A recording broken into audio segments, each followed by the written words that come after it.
ঠাকুর ঠাকুর, রক্ষে করো ঠাকুর। কি গো, আজ কি আর ঝড় বন্ধ হবে না? সেই কখন থেকে শুরু হয়েছে। কাল বৈশাখীর ঝড়, সে কি আর তছনছ না করে যাবে? জানি না বাগানের কি ক্ষয়ক্ষতি হচ্ছে। কি যে হলো বলো তো।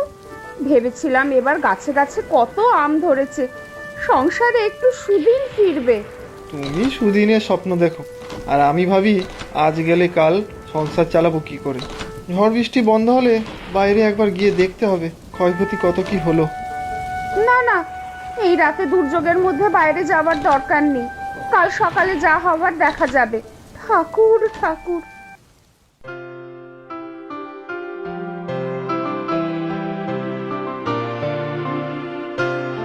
কাঁচা আম নিশ্চয়ই। ইস, শুধু তাই, দুটো গাছের ডালও ভেঙে পড়েছে।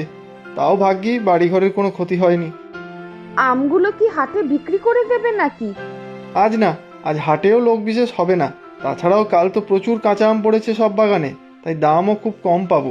তাহলে আমগুলো বারান্দায় তুলে রাখো, আমি উঠানটা পরিষ্কার করে দিচ্ছি। ও নেপু দাদা, শুনছো? হ্যাঁ রে তপন, কি হয়েছে? তাড়াতাড়ি চলো, সবাই ডাকতে পাঠালো তোমাকে। আমি যাব? কোথায়? ওই শিবু দাদুর বাসায়। কাল ঝড়ে ভেঙে পড়েছে ওই বাড়ির দেওয়াল।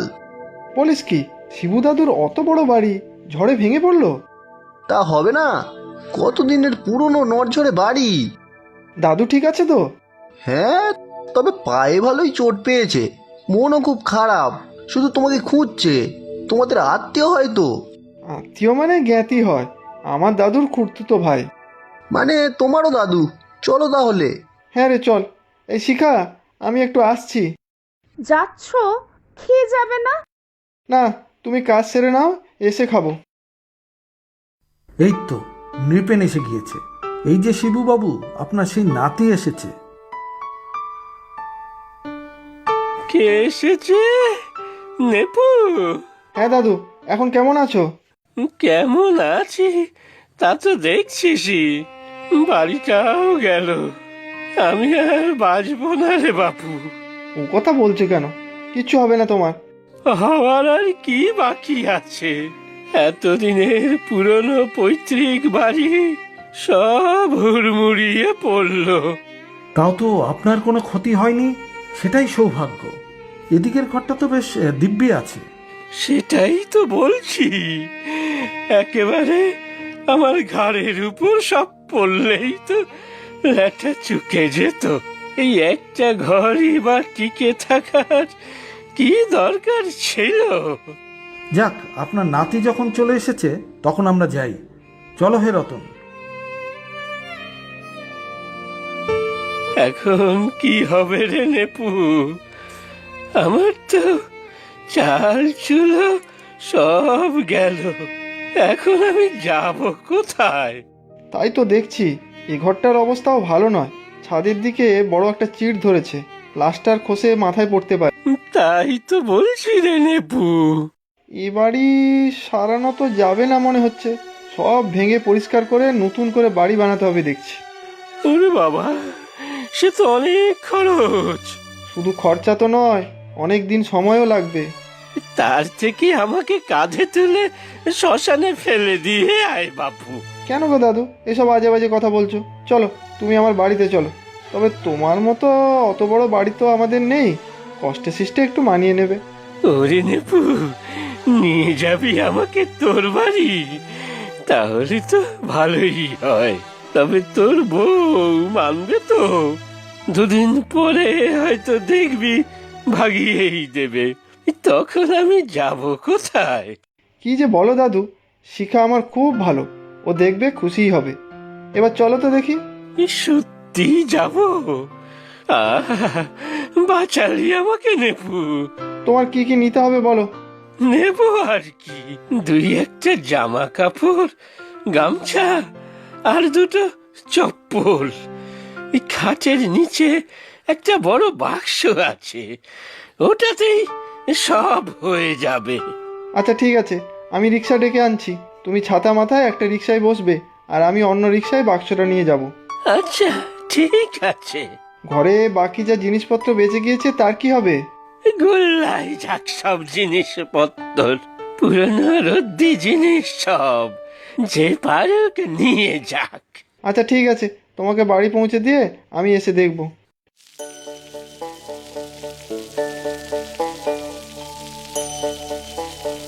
এই দেখো শিখা, কাকে নিয়ে এসেছি। দাদু, আসুন আসুন। তোমাকে খুব বিপদে ফেললাম বলো, এই ঝড় জলে অনাহুত অতিথি। ছি ছি, কি বলছেন দাদু? আপনি অনাহুত হতে যাবেন কেন? অতিথি সবসময়ই নারায়ণ। আসুন, বৃষ্টিতে ভিজে গিয়েছেন তো। শিখা, আমি দাদুকে শুকনো জামা কাপড় দিচ্ছি, তুমি একটু চা বসাও। হ্যাঁ হ্যাঁ, আমি রুটি তরকারি করেছিলাম। খাবেন তো নাকি অন্য কিছু বানিয়ে দেব? ব্যস্ত হইও না মা, আমি পরের পয়সায় সবই খাই। তাহলে দাদু, আপনি জামা কাপড় বদলে নিন, আগে একটু চা খেয়ে নিন, তারপর আপনাকে খেতে দিচ্ছি। তুমিও জামা কাপড় বদলে নাও গো, একদম ভিজে গেছো। তারপর একসাথে খেতে বসে পড়ো। হ্যাঁ দাদু, চলো, এতক্ষণ ভিজে থাকা ভালো না, ঠান্ডা লেগে যেতে পারে। খেয়ে দিয়ে আরেকবার তোমার বাড়িতে যাব, দেখি কোনো প্রয়োজনীয় জিনিস তোমার রয়ে গেল কিনা। আমার বাড়ি যাবি আবার? আমার পুরনো জিনিসপত্র নিয়ে অত মাথা ব্যথা নেই। তবুও যাচ্ছিস যখন যা, দেখ কিছু পাস নাকি। আরেকটা রুটি দেব দাদু আপনাকে? তা দিলে মন্দ হয় না, খিদে তো পেয়েছে।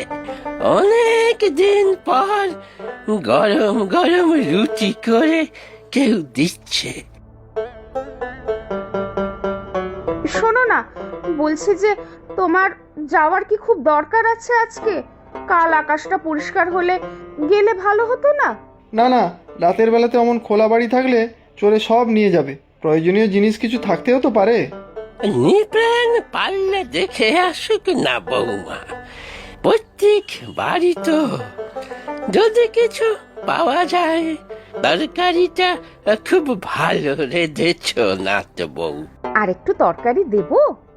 না না বৌমা, আর লাগবে না।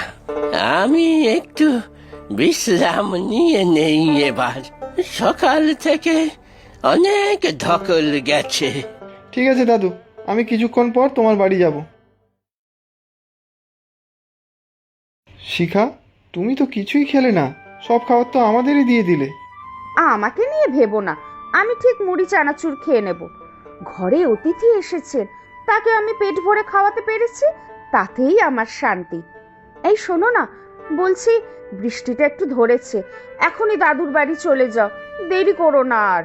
ঠিকই বলেছ, এখনই চলে যাই।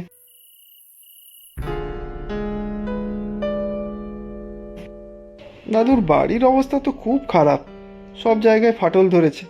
দাদুর কোনো জিনিসপত্র আর আছে বলে তো আমার মনে হয় না। ওই দিকের ঘরটাতে গিয়ে দেখে আসি।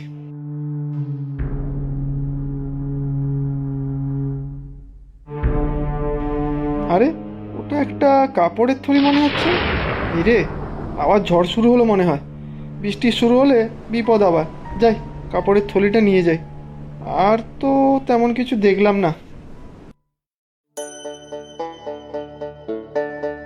এই নিন দাদু আপনার চা। দাও বৌমা, অনেকক্ষণ ধরে মনটা চা চা করছিল। দাও দাও। বিস্কুট নেই বৌমা? আসলে দাদু, মুড়ি আছে, খাবেন? ও, বিস্কুট নেই, ঠিক আছে, অল্প মুড়ি দাও। তা নেপু এখনো আসেনি বৌমা? না দাদু, এখনো তো আসেনিও, বাইরে বাজও পড়ছে, চিন্তা হচ্ছে খুব। তা চলে আসবে, চলে আসবে। আরে তুমি এসে গেছো, বাড়িতে কিছু পেলে? তেমন কিছু পাইনি, তবে এই কাপড়ের থলিটা পেলাম দাদু। জানি না কি আছে, দেখো তো তোমার কোনো দরকারি জিনিস আছে কিনা ওতে। তুমি বসো, তোমার জন্য আমি চা নিয়ে আসছি। আরে, এই থলির কথাটা মনেই ছিল না। পাশের ঘরের থেকে পেয়েছিস না রে? হ্যাঁ দাদু, তোমার বাড়ির অবস্থা তো খুব খারাপ, ছাদটা যে কোনো সময় ভেঙে যেতে পারে। কি হবে বলতো নেপু? ওই পৈতৃক বাড়ি ছাড়া কিছুই তো নেই আমার। আর কতদিনই বা তোদের বাড়িতে থাকবো? যতদিন না তোমার বাড়ির কোনো গতি হয় আমাদের কাছে থাকবে, তোমার তো অসুবিধা নেই। ওরে, বাড়ি সারানোর খরচা কি আর কম হবে? আর সারিয়েই বা কদিন ভোগ করব? এখন তো সব কিছুর মায়া ত্যাগ করে যাওয়ার সময় হয়েছে রে।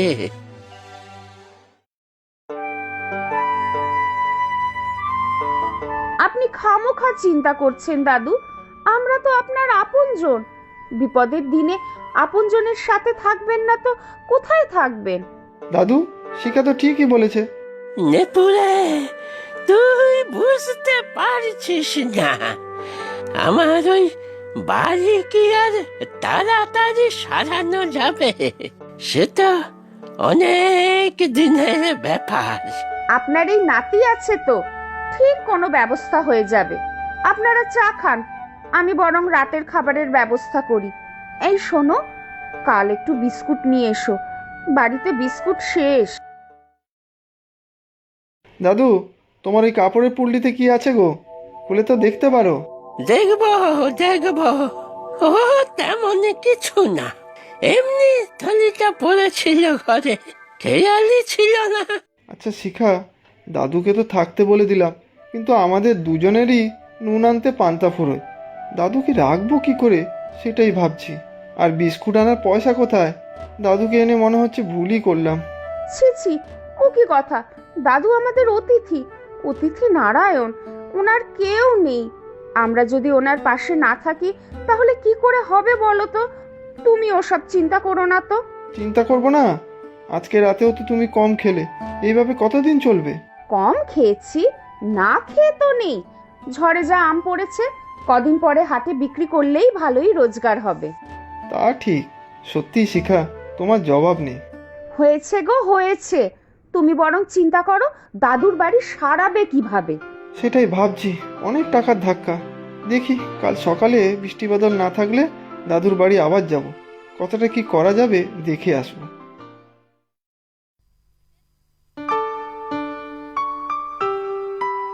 বৌমা, নেপু কোথায়?